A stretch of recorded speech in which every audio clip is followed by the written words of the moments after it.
저희 단톡방은 매일 아침 운세, 경제 뉴스, 부동산 뉴스, 오늘의 날씨를 아침마다 올려드리며 매일 청약 일정도 놓치지 않게 당일 청약건들도 매일 업데이트를 해드리고 있습니다. 그리고 저희 회원님들의 소소한 재미를 위해 깜짝 이벤트들도 진행하고 있으니 들어오셔서 소소한 선물도 받아가시고요. 이런 소통도 싫다, 정보만 받고 싶다는 분들은 제일 오른쪽 공지방으로 들어오시면 현장 정보만 받아볼 수 있으니 톡방으로 참여하여 다같이 성공적인 투자 하시길 바랍니다.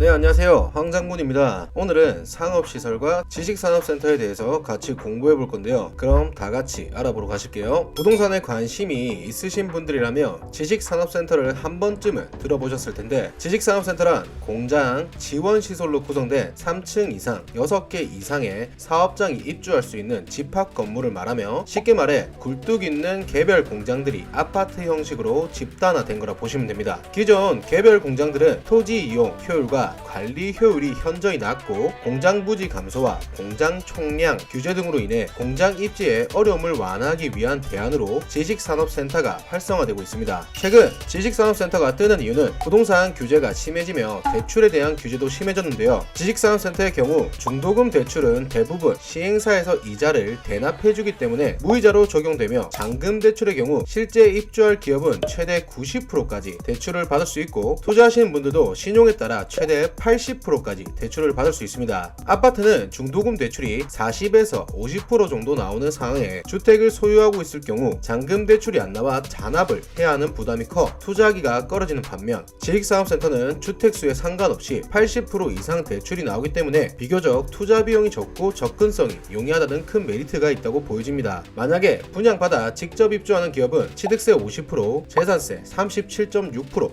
세금을 감면받을 수 있으며, 5년 이상 실사용하는 기업은 공적자금 대출 70에서 90% 혜택도 받을 수 있다고 하니 참고하시길 바랍니다. 보통 기업을 상대로 임대하게 되는데, 개인이 아닌 기업을 상대로 임대를 놓게 되면 장기 계약으로 이루어지는 경우가 많다 보니 안정적인 임대 수익을 바라볼 수 있으며, 오피스텔 같은 개인 임대에 비해 월세 연체하는 비율이 현저히 낮고 기업에 맞는 용도에 맞게 인테리어를 하기 때문에 임대 놓을 때 주택에 비해 신경 쓸 일이 적습니다. 지난 몇 년간 지식산업센터 투자로 상당한 수익을 보신 분들이 많이 계실 텐데요. 최근 지식산업센터 가격이 빠르게 상승하고 있어 과거에는 없었던 시세 차익이라는 게 생기고 있습니다. 완공 때 법인에서 매입하여 입주하려는 경우에 이미 분양이 완료되어 프리미엄이 붙어 거래되는 경우가 많았습니다. 시세 차익이 면적 단위로 가기 때문에 억대로 오르는 경우도 많이 나타나는 추세이고, 전매가 가능하다는 점에서 실입주자와 투자자 분들에게 각광받고 있는 상품입니다. 공급이 늘어나는 추세에 지식산업센터의 위험성이 생긴다고 볼 수 있지만, 지식산업센터는 아무 땅에 지을 수 있는 건물이 아닙니다. 예를 들어 오피스텔이나 상가와 같이 곳곳에 지어지는 건물이 아니기 때문에 앞으로 기업체들은 늘어나는 시장 속에서 모든 시장의 가격 상승 요인 중 첫 번째인 공급과 수요의 원칙을 보면, 공급량은 한정되어 있지만 원하는 수요는 계속 늘어나고 있기 때문에 가격적인 부분에서 상승할 여력이 크다고 보여집니다. 최근 들어 드라이브인 시스템이 있는 지식산업센터가 인기가 많다고 하는데, 본인이 근무하는 층까지 차가 올라올 수 있는 것을 드라이브인이라고 합니다. 짐을 싣고 내리는 제조업, 물류업 등의 장비 운반 업종에 유리하고, 모든 지식산업센터가 드라이브인 시스템이 있는 게 아니다 보니 희소성이 있어 수요가 많아 공실 위험이 덜할 것으로 보여집니다. 말씀드리다 보니 지식산업센터의 장점에 대해서만 말씀드린 것 같은데 100% 장점만 있을 순 없습니다. 지식산업센터 투자 시 주의해야 할 사항은 당연히 있습니다. 한두 푼이 아닌 몇 억이 왔다 갔다 하는 일이기 때문에 투자 결정에 신중하셔야 하는데, 직접 운영을 하시는 분도 계시겠지만 투자로 보신다면 규모, 입지, 교통, 배우 수요 등 꼼꼼하게 체크하셔야 됩니다. 아파트나 다른 수익형 부동산과 마찬가지로 입지가 중요한데, 교통이 편리한지, 주변 입지 환경은 괜찮은지 잘 살펴보셔야 됩니다. 예전 공장처럼 외곽에 위치한 것이 아닌 생활권에 있어 자가용에 의존하지 않아도 되는 곳이 대다수지만, 시골에 있는 지식산업센터를 분양받게 되면 수익률이 아무리 높더라도 그 수익률을 맛보기는커녕 임대 맞추는데도 어렵습니다. 분양을 받기 전에 먼저 입지 등의 환경과 수익성, 기업이 선택할 만한 곳인지를 고민해 보시길 바랍니다. 이번엔 일반적으로 상가라고 말하는 상업시설에 대해 간략하게 설명드리겠습니다. 상업시설이란 가게, 백화점, 슈퍼마켓을 포함한 상업을 할 수 있는 건물 또는 시설을 말하는데요. 단지 내 상가, 주상 복합, 근린상가, 상가주택 등